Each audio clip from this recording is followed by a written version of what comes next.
Hey guys, welcome to another Motion University live stream. We're super excited to have you back with us. And today we're excited to have Seth Rice with us, and we're going to be talking kind of some behind the scenes of one of his recent projects. And like I kind of mentioned in the description, we get probably the number one question that we get from people is how do I get more work, or how do I get more clients, or how do I get the type of work that I want to get? And oftentimes we've seen when people aren't getting work, whether it was during COVID or all these kind of things, people just sitting back and doing nothing. And there certainly is a time for that if you've had craziness and you're feeling burnt out. There is a need to take a break. But there's also so many things that you can do when you're not getting work, or when you have some downtime, that you can take advantage of that to do things. Or if you want to kind of move into a new space, that's where this kind of idea of spec work comes in. So I'm excited to kind of talk about that today, as well as just hear some kind of behind the scenes insights and stuff from Seth's recent project. So with that, Seth, welcome. Good to have you here. Hey, it's great to be here. Great to So be here. yeah, if you want to just give us a little introduction to yourself, kind of some of your background and what you've been working on, and then what you're doing currently.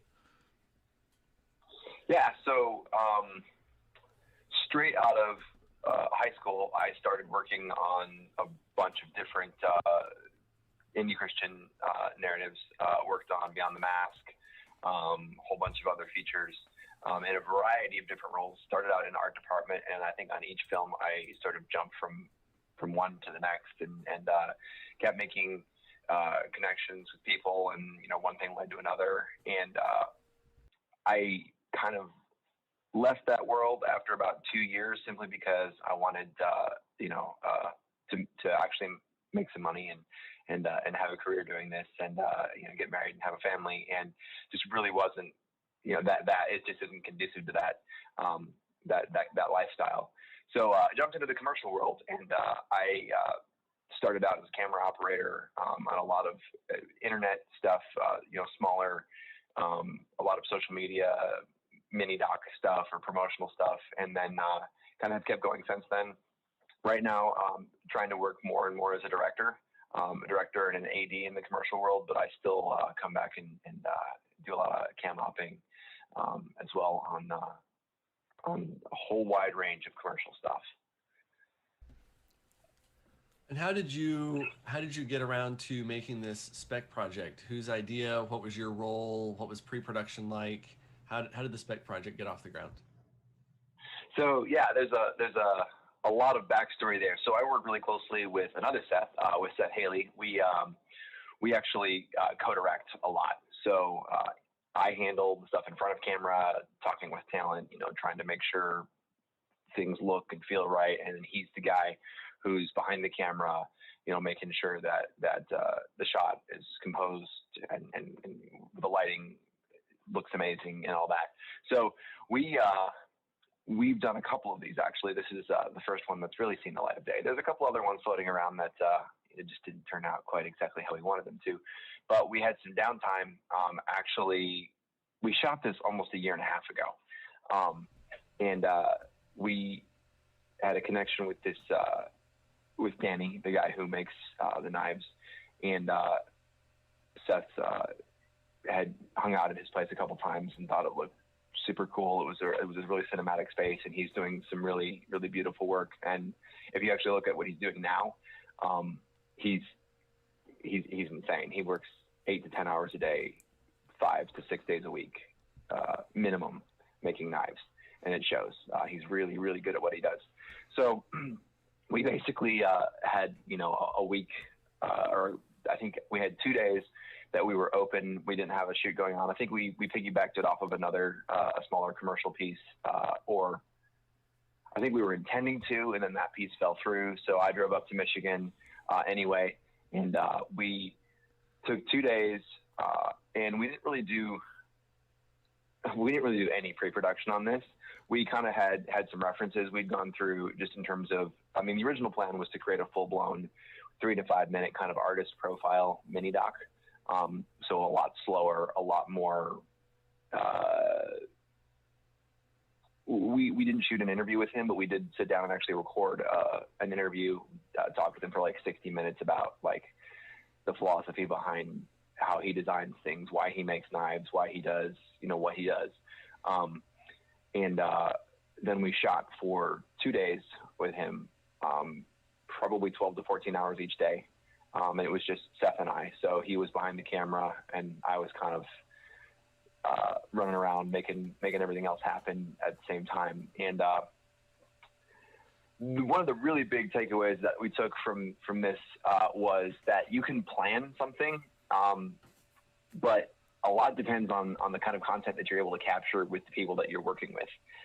We had done a previous spec piece where we actually had written a full script. We'd cast people, and one thing after another happened and the wheels fell off of that one. So the second time around, we thought we learned a bunch of lessons, and we weren't trying something too ambitious. We were just shooting this little portrait of an artist, and then realized that he just really wasn't comfortable talking on camera or even off camera. He just wasn't super smart guy, super articulate, but just the minute you put a microphone on him or hide a microphone somewhere in the room, he just got really shy, and it just wasn't his thing.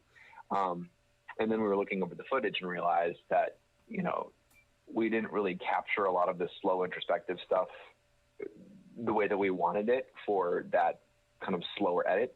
So as we got into post, we thought, well, what if we kind of reimagine this, and instead of that, what if we, edited it like a high action car commercial or something? Yeah. And, let's actually really quick for those who are maybe haven't seen this video yet, which I know it's been around the internet, but I do have it queued up here. So maybe let's just really quick, let's go ahead and play that for the folks so they can get a sense of what we're talking about. And then we can kind of dive back into that again. So let me go ahead and play that here for the folks.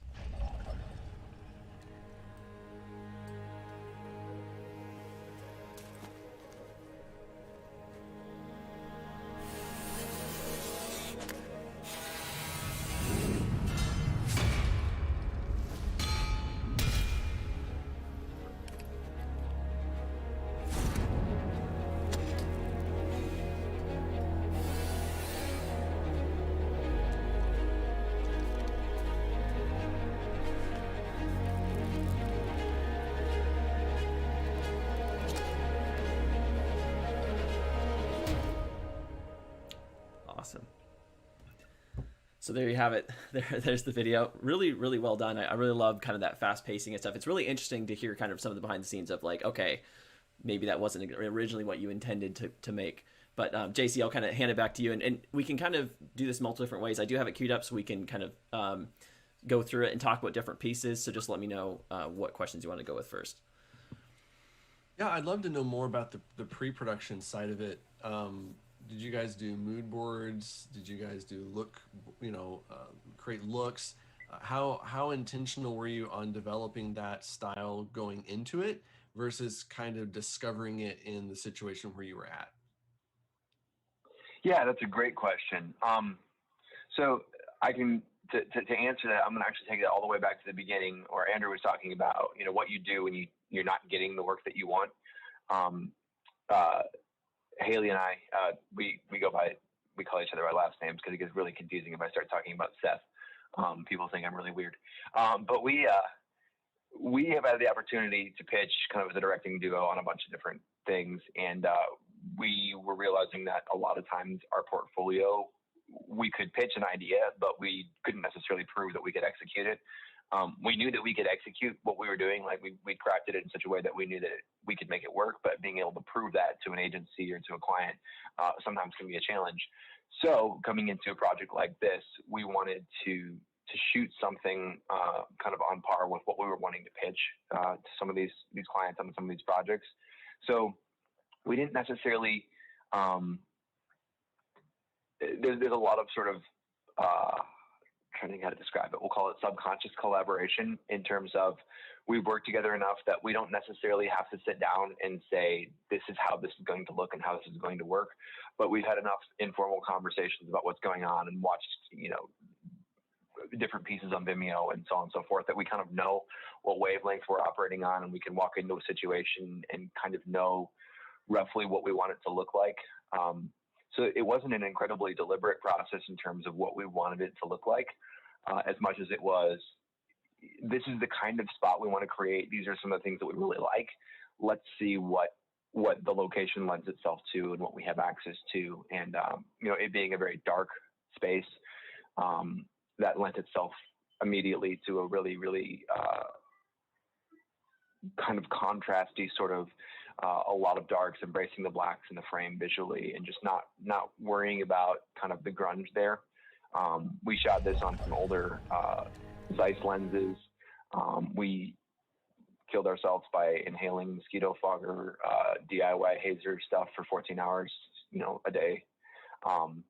And we just really leaned into that look, and everything else kind of came through that as we started shooting, just embracing that and pushing it further and further.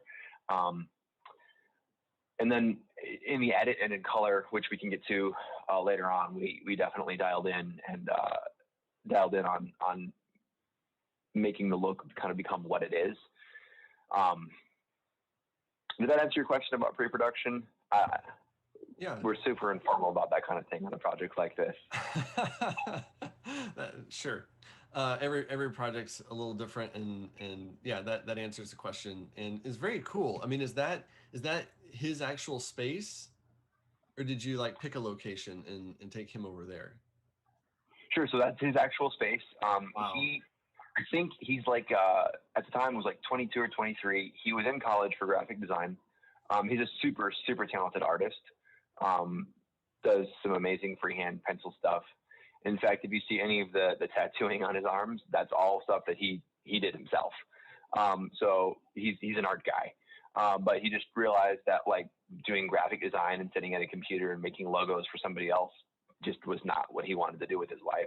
So he quit college and said, he had already done a little bit of playing around with this, said, I'm going to, spend the same amount of time that I would have put into a college degree into learning this. And, if at the end of the day it doesn't work out, I'll be 24 and, I can go do something else.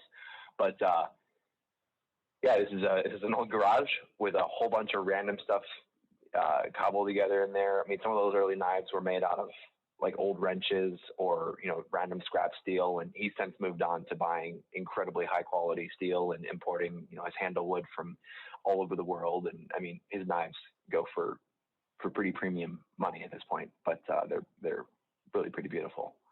So how did you get in touch with him and even approach him about doing a spec project? I know I've talked to some people who want to do even free stuff to start out or spec projects, and they sometimes run up against just people not being interested in being involved in a project if they don't see the need for a video themselves. So I'd love to hear some more of your process with that and connecting with him. Totally. That's something that I have run into myself repeatedly. I've talked to several businesses that would have been a great mutual fit in terms of they were doing something that I was genuinely excited about and, offered to do similar work for them in the past. And you're absolutely right. They haven't seen the value just because it's not at the forefront of their mind.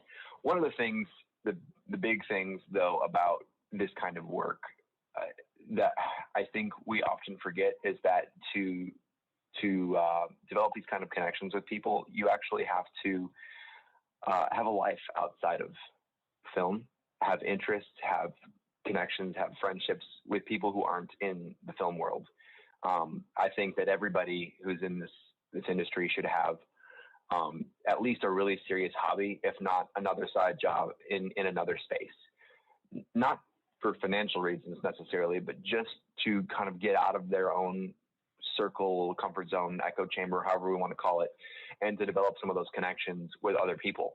I think it does a lot for your skill as a storyteller too, to hang out with people who aren't, constantly geeking out about movies and films, because we tend to get in this echo chamber where we see something really clearly and the rest of the world just doesn't get it because it doesn't resonate with them. It has no bearing on their life. So, I mean, I think that's why a lot of filmmakers sometimes struggle to connect with their audiences too, because they make something that connects with them as a filmmaker, but not with the rest of the world, because we're speaking we're both talking English, but we're speaking a different language.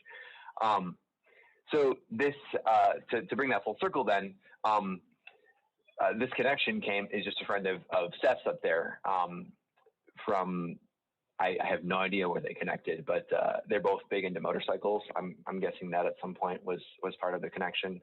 We actually have some crazy footage of him riding his rat rotted Harley, standing up down the middle of a country road, 1 foot on the handlebar, 1 foot on the seat, doing 50 miles an hour. We shot a whole bunch of extra stuff, like I said, that didn't make the final cut here.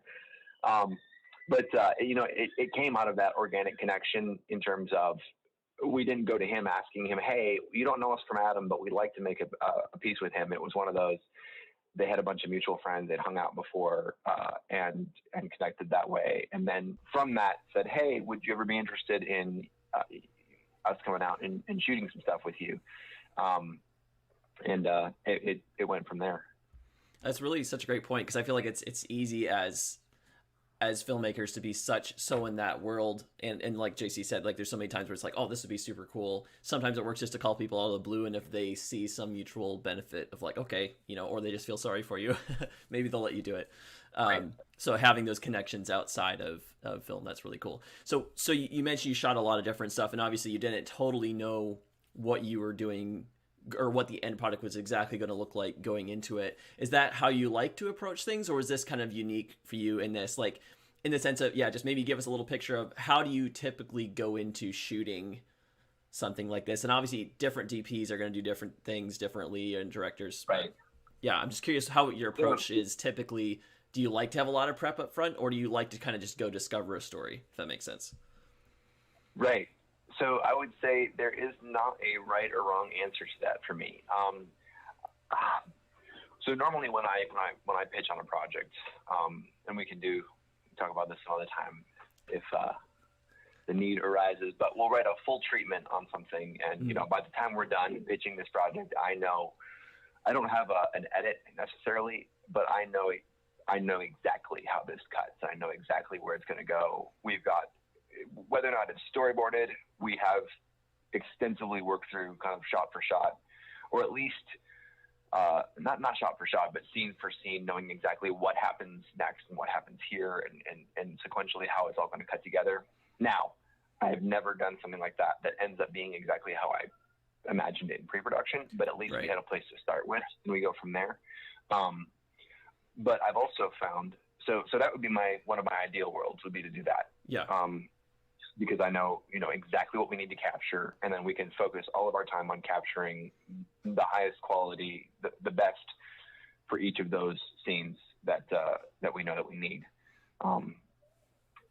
But something I've run across a lot in the corporate world is there's a lot of work out there that does not allow for this kind of preparation for one reason or another. For example, I've got this shoot tomorrow that it came up. It was confirmed this morning, I believe, or late last night. There's so many moving pieces to the scenario that's happening that I still don't entirely know what we're filming, but we still have to go in. It's a live event scenario. We've got to go in for this client and shoot something that's happening in real time. It unfolded in like the last 72 hours. So there's no way to do that kind of planning for this project or for a project like that. So we also wanted to experiment with, so then coming back to Skully Forge and this project here, we wanted to experiment with kind of this level of preparation for, if we go into a project knowing that we need to create a mini doc, an artist piece, we want to get good at discovering that story in the moment, and developing something, shooting for an edit as we're shooting, thinking through that edit and going, adapting on the fly, and being able to shoot a piece like this that really stands up in the edit. And hone those chops so that when we're thrown into that scenario with a client, we've got some more and more experience under our belt doing that kind of work. Yeah. No, that's really good. There's so many times. Sorry, go ahead. So many times, because I've had so many commercial projects where the client's perfectly happy with them, But I go back and look at that and think, wow, if I had been able to see into the edit a little better during shooting, we wouldn't have worried about, you know, all of this content that we didn't use, and we would have focused on this. Or I really wish that we'd shot, you know, some transition material for this, you know. So just learning how to direct and shoot and edit instead of just shooting pretty images, because I think that's the other thing that we're really good at a lot of times is we get great looking frames, but they don't edit together. And that's, you know, I'm not as much of a DP as much as a director, and, you know, thinking through, here's how that's going to edit. Here's how we're going to make this, we're going to tell this story. We're going to accomplish what the client's goals are, or we're going to serve what the story is and make it as effective as possible. So that was the other reason. I don't want it to sound like we were super intentional about how unprepared we were coming into this, but we kind of were at the same point in time. Yeah.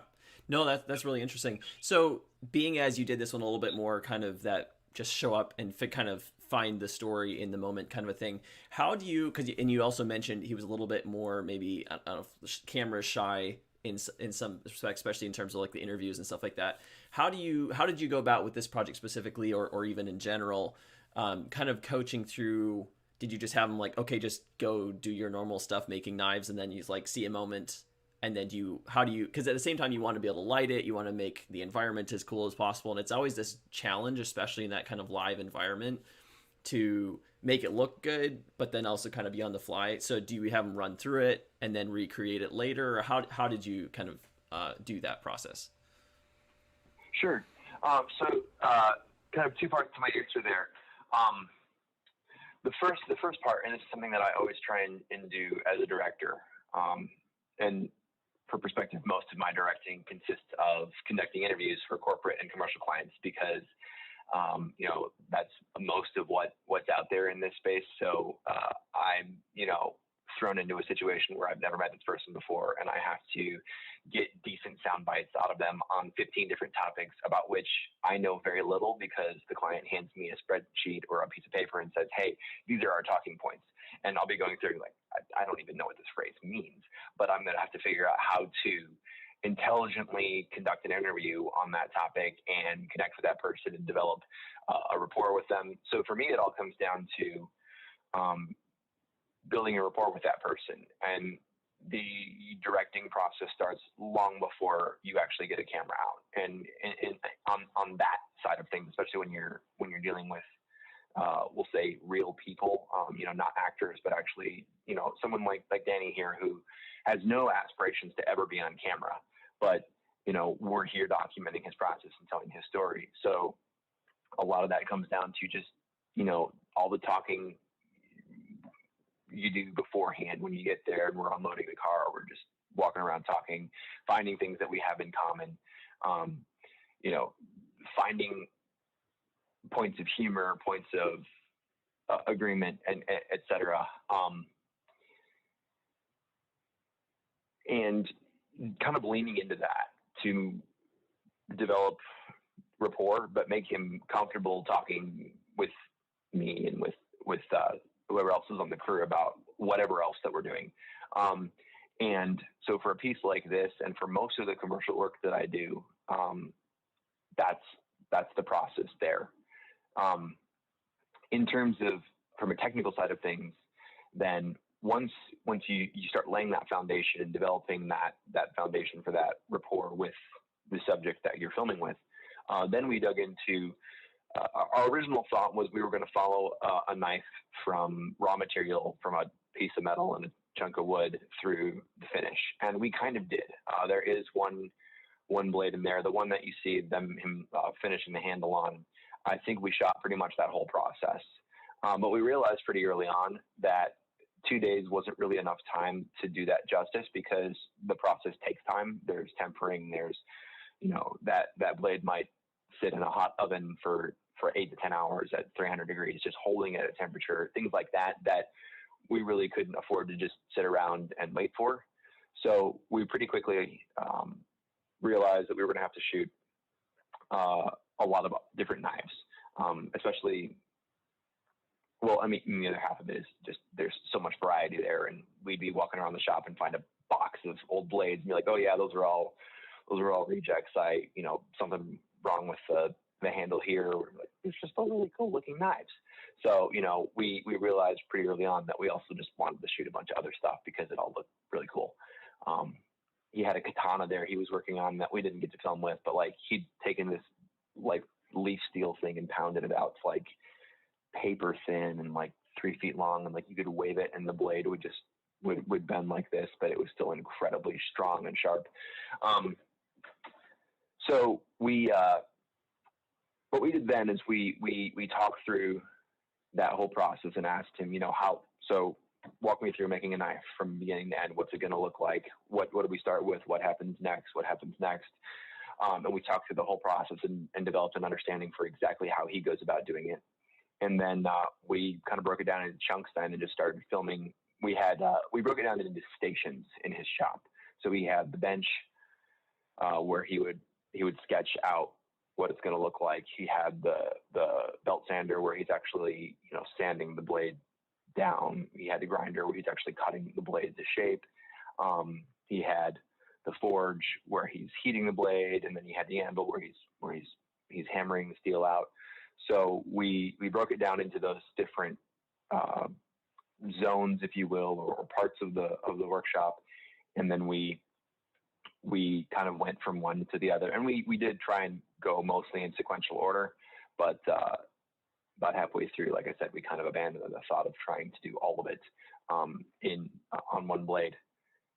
But the really big thing from a technical standpoint that I like to do when and Haley does it as well, is we like to light a set. So rather than lighting a shot per se, we want to light the whole set to the best of our abilities. So that meant for us, most of our lights were outside. We had a bunch of aperture lights and some quasars. And that was pretty much what we shot the whole thing on, was I think 3 apertures and a couple quasar tubes.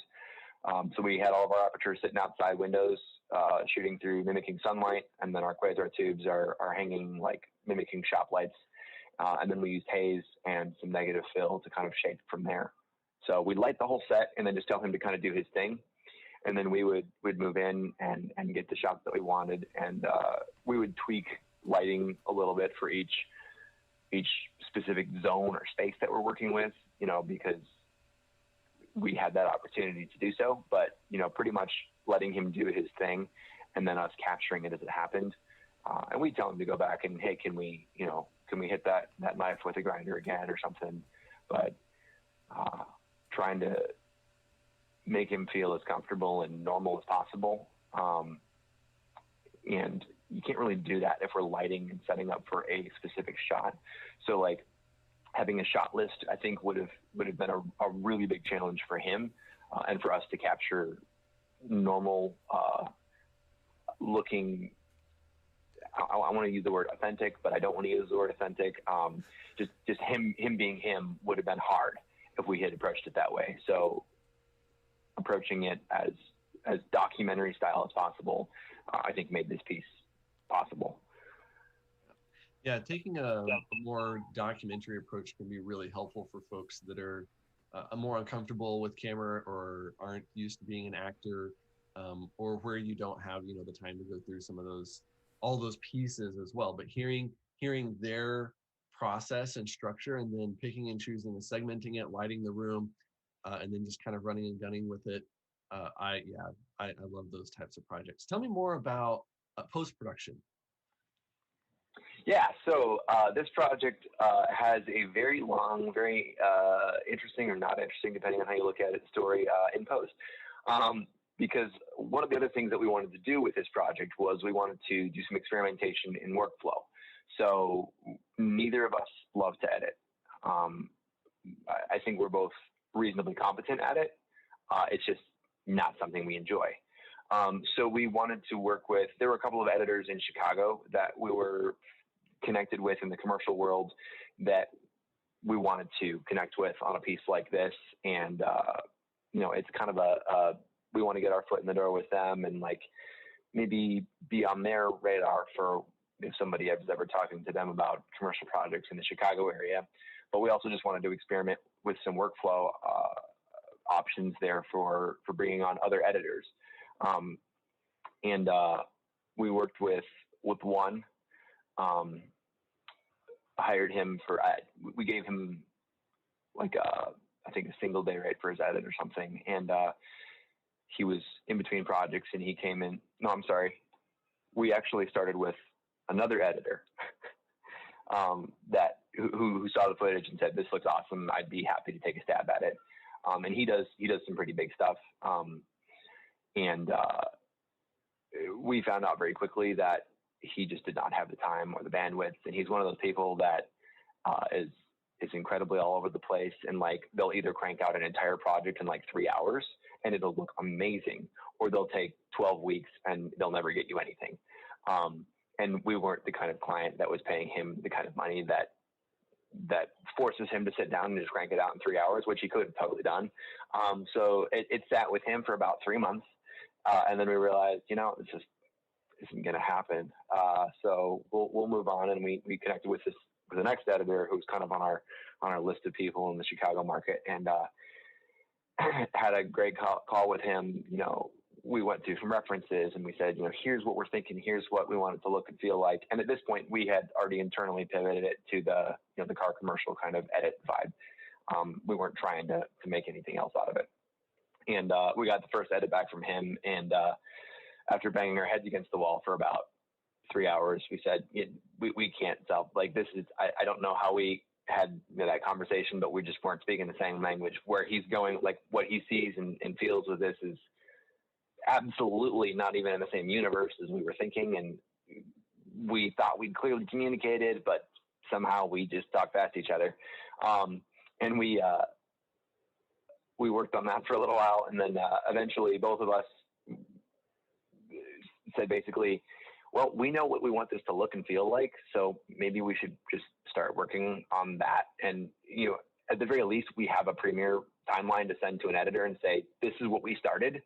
And then about 4 hours later, on this Zoom call or Hangouts or whatever we were using, because Haley had the files on Premiere up and on his computer, and we were just screen sharing and watching and going back and forth and editing. And, we'd get to each shot and go, well, I think we need to come back to this scene here, and like kind of developing an arc. We realized that we were actually creating the edit that we wanted. So we just embraced that and ran with it. And I think it took about one more day to fully edit it.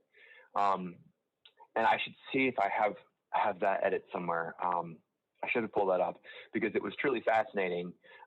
We took that edit and we sent it out for a bunch of feedback. I think Micah Austin actually gave us really actionable stuff. Micah and Chris LeClaire gave us a bunch of really good feedback. But one of the things we realized is a fast edit needs slow time. And we had our first edit was about 15 seconds shorter than the cut that we have now. We just, crammed cuts in there and just it moves fast. And learned that you lose a lot when you go so quickly. You actually need to slow it down. You need to have some ebbs and flows and kind of develop an arc to it, which we developed an arc, but it was just, it was a vertical arc to end, boom, done. So coming back and we probably put another half a day in over the course of a couple of weeks, making some small changes and adjustments. And then got the edit to where it is today. We added some of those slower moments with him, kind of wiping his glasses there or running his hands along the desk. Some of the outdoor stuff we included more of to weird trivia about that. He's actually vegan, so he makes these giant butcher knives, and then we're like, okay, we're gonna cut carrots. So I guess that's what we got to do. But so that was the edit process for this piece. And again, meaning being that it was a personal project, we put, like I said, some money into hiring some people just to experiment with that workflow. But then we squeezed it in around other stuff, and it took far too long to get that edit wrapped. And then from there, we were while we were playing with the workflow, we brought in a sound mixer, a composer, and a colorist. And that was one of my first experiences really working with all three of those roles on a project on like a a commercial piece or something that's not, like a really low budget short film. And again, there we were also kind of flexing some connections and trying to get in with some post houses or some people that we would love to work with down the road. So we had Zach DeVries do sound on it. He killed it. And we had a really short phone conversation with him. I don't even think we actually got a phone conversation with him. I sent him, I did a write-up on style for the sound mix, sent him a couple of links, and I think like 6 hours later, he sent us a draft that was pretty solid. And then Zachary Horner did music, and we did the same thing there. We had a phone conversation with him. We'd gone through, kind of thought through, we want minor key, we want strings, we want kind of this vibe. And he sent us the first draft, and it was not at all what we were looking for. And that was a fascinating part of the process, was, having that follow-up conversation, going, no, we were actually leaning more this way. And then second draft, I think that's what we're listening, like that's the final. I don't think we had a third draft. I think he actually, like, that second draft was spot on what we were looking for. And out of all the post stuff, I think the sound, or the music mix, the music was the closest to our original vision in terms of, this is pretty much what we sat down at the beginning and said, this is how we want to sound musically. And Zachary just absolutely nailed that. And then for color, so once we locked the edit, we kind of went three different directions with it. Haley handled the relationships with, because he'd hired Zachary before to do some music on some commercial stuff, and he'd hired Zach before to do post on a couple of commercial pieces. But I had connected with Brian Singler over at Bruton Strobe in, I can never figure out how to say them, in St. Louis. Lucas Harder edits there. They have an incredibly solid post team. Unfortunately, we caught them right in the middle of that Die Hard spot that they were doing post on. So I got like the leftovers of his time, because he was working like 60 hours a week coloring that, and he just finished the Ford Bronco stuff. He's done some legit stuff, some very legit stuff. And his setup is I learned a lot about processes and integrating other people into a process that might seem incredibly confusing from him, because I've used Resolve, but like my knowledge of Resolve is incredibly limited. And he walked me through on like a 3-hour phone call. We went through the entire piece shot by shot, talked about color references, what we wanted to do here, that window needs to come down, that kind of thing. And then he walked me through the entire process of setting up the Resolve timeline for him, sending him the stuff. So it was entirely remote there as well, which was interesting. We did run into some problems with communication there, where it was one of those, we were talking the same language, but like somehow our references weren't mixing. And we went through, I think, 3 or 4 revisions with him before we got to where we were at. But since we're asking a lot of him on a spec or a personal project, and we weren't paying his normal commercial rate. He used it as a trial run for delivering an HDR. So actually, the Vimeo version that you see was the first HDR export he'd ever done through Resolve, and that definitely caused some weirdness on the color end for us too. But that was something else that we learned here. When you're dealing with a spec piece, find something, find things that are in it for the people that you're asking. So, Danny obviously gets some amazing material out of this. We have another edit that we sent him that he used as an audition video for the History Channel show Forge and Fire. So he got, great value out of that. And then, Brian got to play around with an HDR delivery on a piece that, didn't have a lot of pressure in terms of timelines. And we did run through some export problems with that HDR, where we had to have him re-export it several times to get it to correctly transcode in Vimeo, which on a real client project that would have been a disaster for him. But, since this was the playground, he was able to do that. And he was, really happy with just getting that experience there on a project where he's delivering it to somebody else. So finding things that are mutually beneficial for everybody there makes these asks so much easier when it comes down to, we don't have a lot of money, but we've got a cool project we'd love to have you work on. So that was a huge takeaway from the post part of this project too.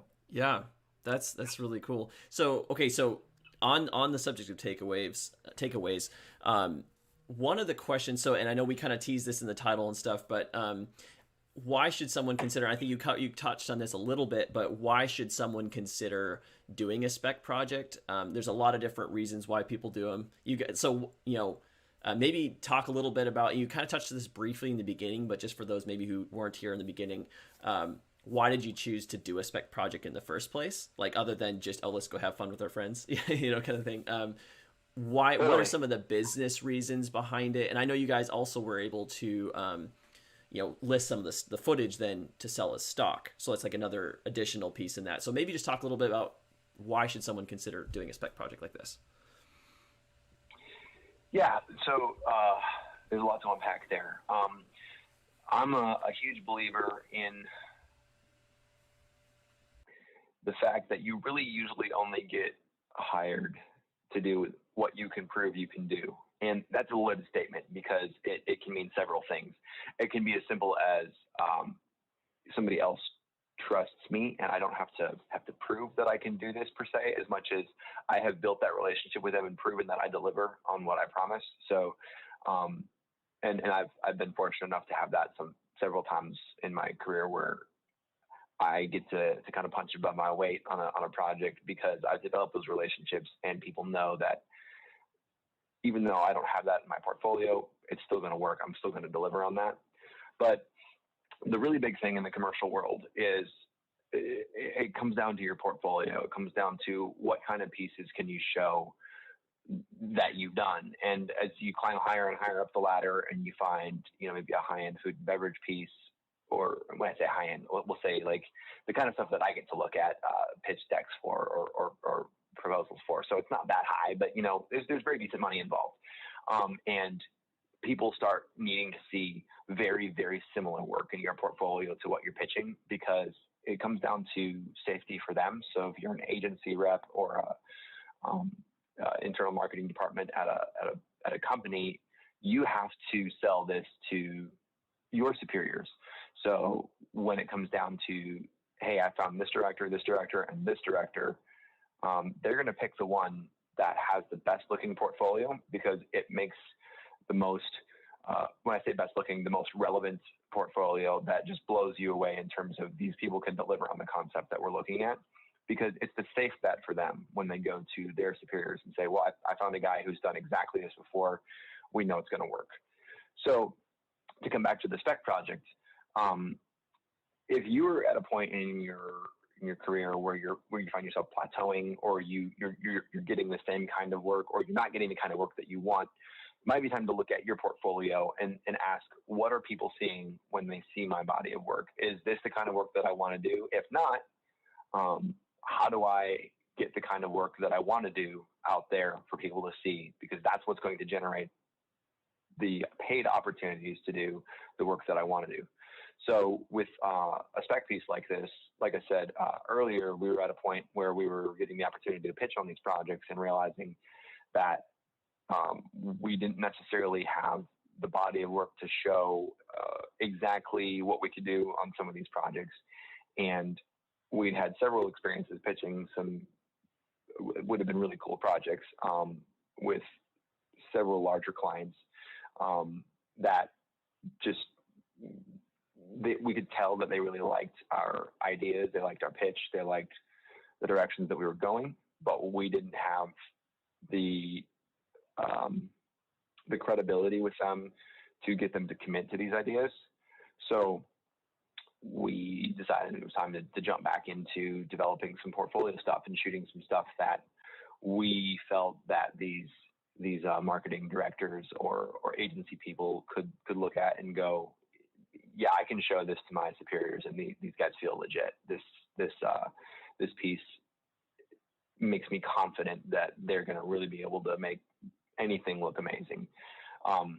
So right there, that's one of the huge pieces of value in a spec project is you want to push yourself and you want to add something to your portfolio that you don't have the opportunity to do anywhere else.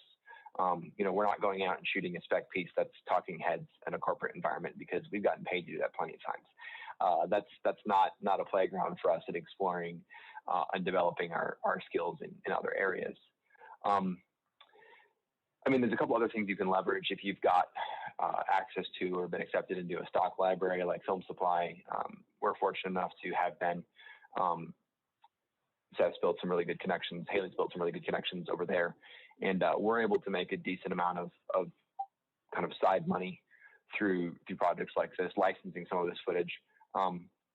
Again, not a full-time job or anything, but it's a very decent bonus to be able to make back some of our costs on projects like this there. I think another thing, sorry, go ahead. Well, you're talking about cost. Yeah, for when doing spec projects, you're talking about cost. A lot of that then comes into budget.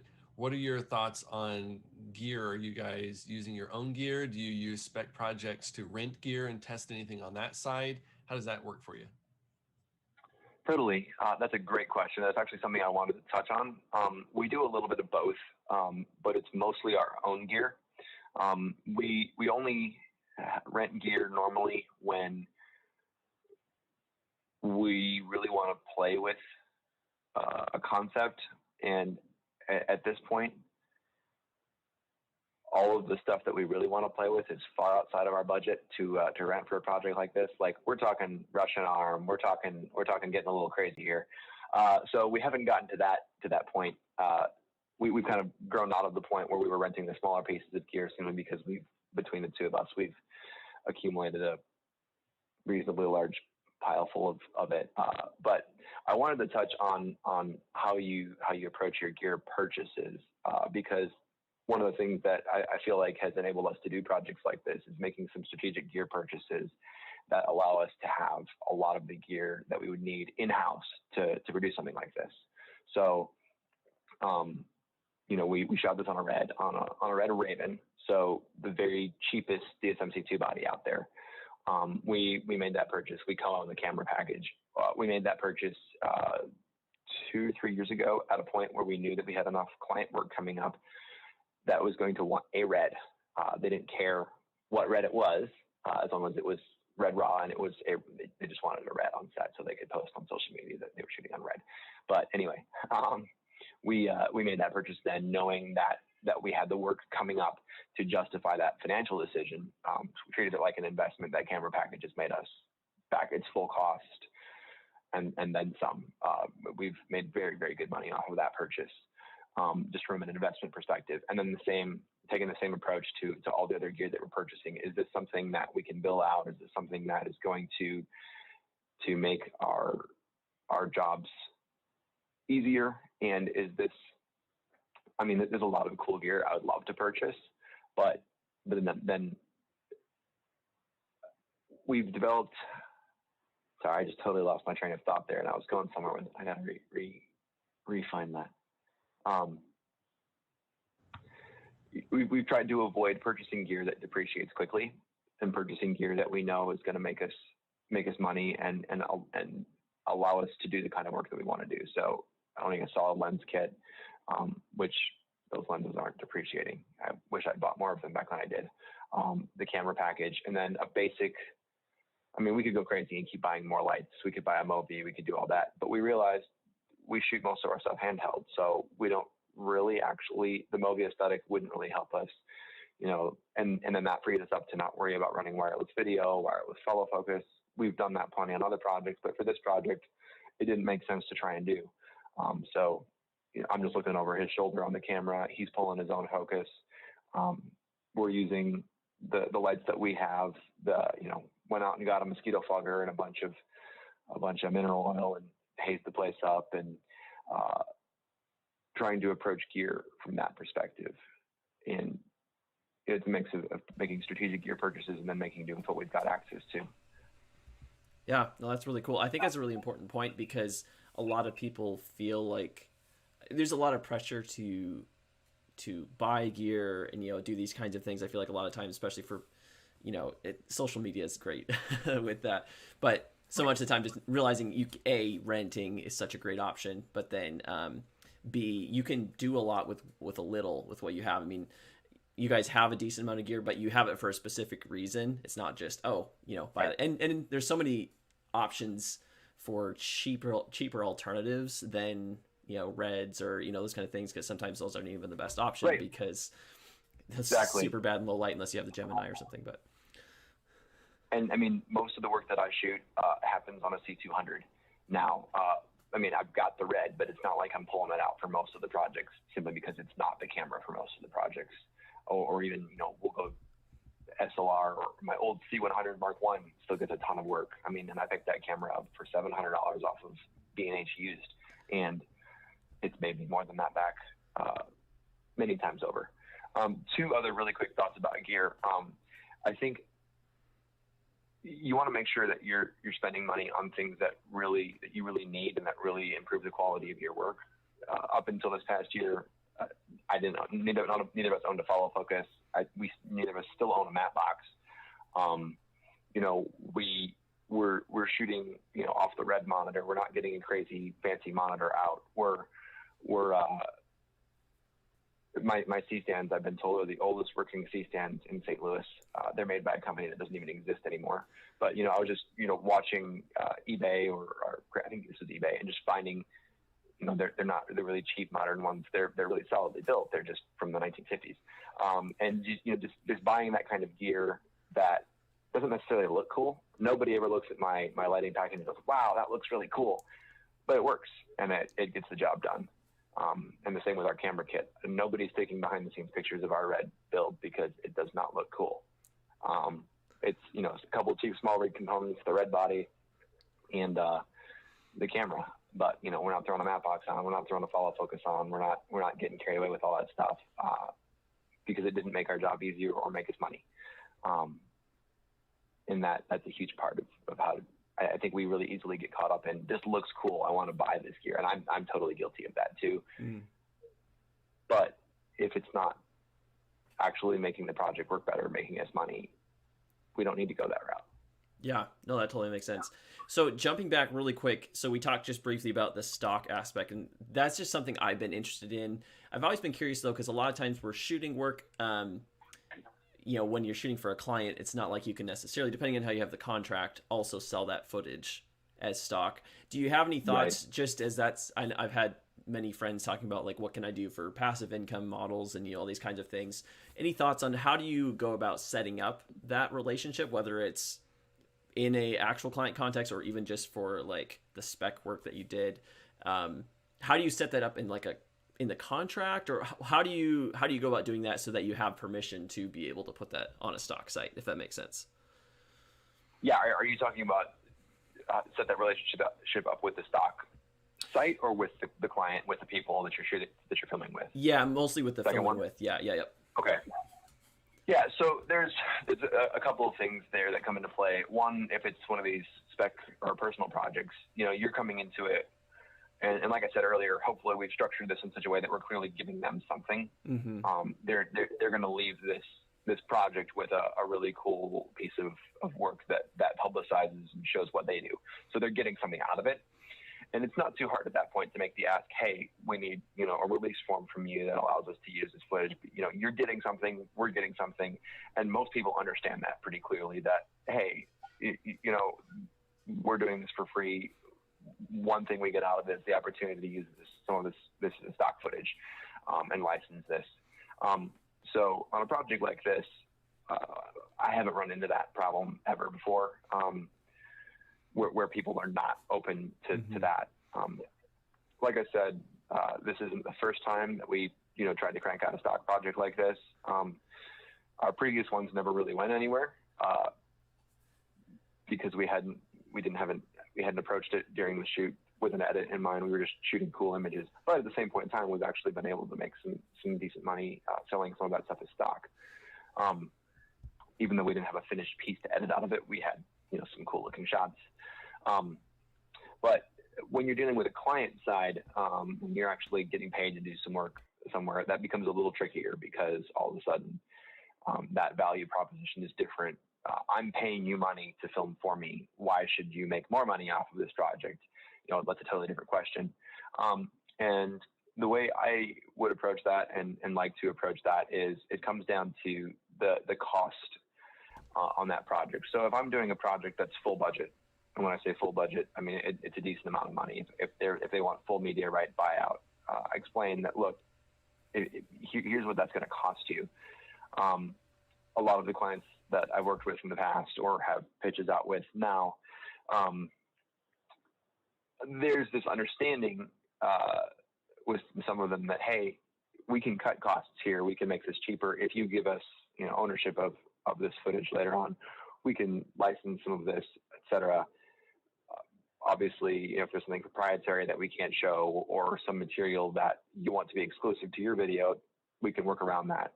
But developing a kind of a give and take there where, sure, we can come down 5 to 10% on the budget here, but then we maintain ownership to this element of the footage, and kind of using that as a little bit of a bargaining chip, and making it seem, again, like an exchange of value. I'm giving you a discount on this project, and then I'm going to turn around and sell some of this in stock, with the full understanding. And then you kind of develop this understanding of an exchange of value with them, which makes it a lot easier than me just by the way, I know you paid me for this footage, but I'm going to go sell it to somebody else and make more money on it. Yeah, that totally makes sense. Yeah. Cool. No, that's super helpful. That's something I've been wondering, and I'm sure some of our listeners will also be wondering the same thing. So, but as we're just about to 1 o'clock here. So as we wrap it up, do you have any, was there any interesting stories or any final thoughts, from you on the project? Maybe some, I know we kind of hit on some of the highlights, some of the things you learned, but maybe what's a couple of last takeaways for people? Yeah. Let's see. A couple of them. One, they say a film is never finished; it just gets out or gets released, and that's true at every level. So on a project like this, we were struggling with the edit, so we dug into the edit ourselves. Still looking back at it, there are things I would love to tweak, et cetera, in the edit. In the sound design, there's a couple of things I'd love to change, but it got to the point where the percentage of improvement that would have happened over 3 more revisions, while we would have maybe dialed that last 2% in, it wasn't worth that strain on the relationship with the people that we were working with.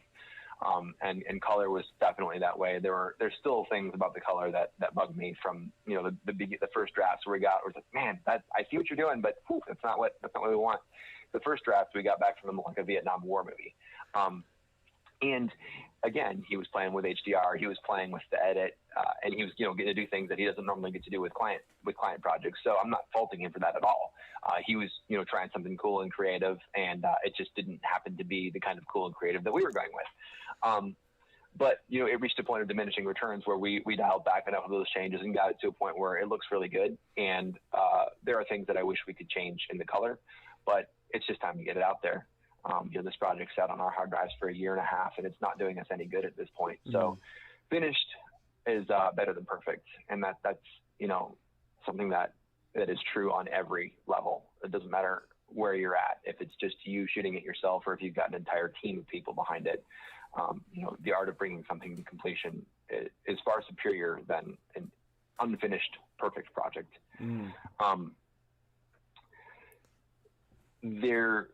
I'm still processing some of my takeaways from the post process, because most of our pain points came from post, because that was where we were doing things that we weren't familiar with.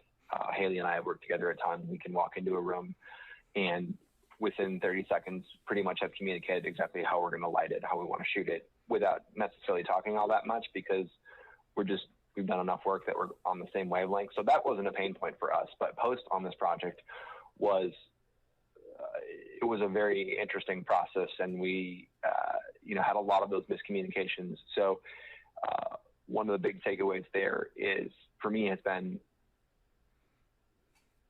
learning how to communicate with those different people, and developing an understanding of what phrases and concepts mean to each of them, because, you know, we all have, you know, say low contrast, and that means two totally different things when you're talking with a colorist. You know, I've got my version of it. They may have a totally different version of it mentally. So pulling up references and sending over a mood board or a reference sheet of like, here are, when I say low contrast, here's what I mean.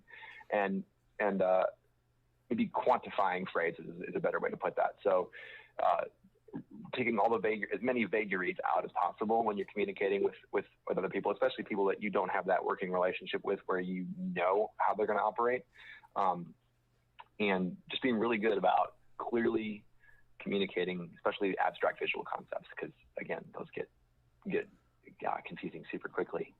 And then I think probably the third big takeaway would be something I alluded to before, but I'm in the middle of another, it would be kind of a spec or personal project with a business.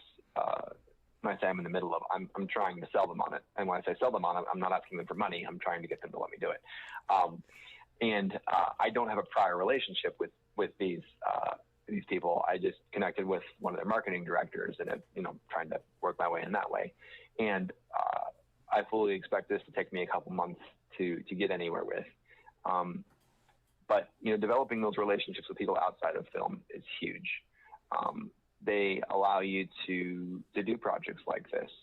And not that you should view every relationship with another person as a, what can I get out of it? You know, what's in it for me sort of scenario. But the more you can branch out and just be a good friend, be a good neighbor, you know, connect with other people, the more opportunities that you're going to open up for you to do this kind of work. Especially right now, there's a lot of small businesses that are definitely struggling. It's a great time to embrace this kind of work. But if you haven't built those connections, haven't been just active in your community, that's going to be harder. Mm. So, yeah, I think a huge takeaway here is just trying to be good at that.